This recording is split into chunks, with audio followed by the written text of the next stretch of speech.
this a shot. I can see her coming.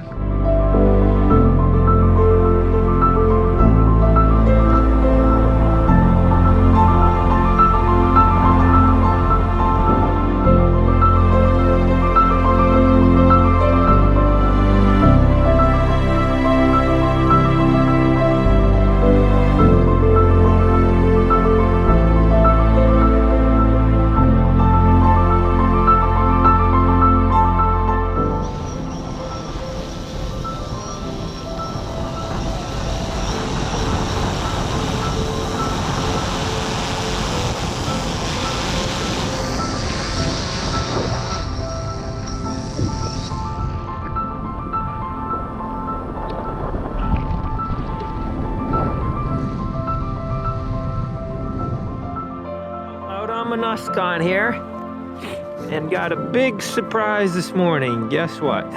Looks like the American Century. First 1,000-footer I've seen on the river this year though. Well, but something's going on up there. There's a tanker up there and it looks like a Coast Guard cutter, but I'm gonna get a few more shots of this with the drone and then head home. Hands are numb.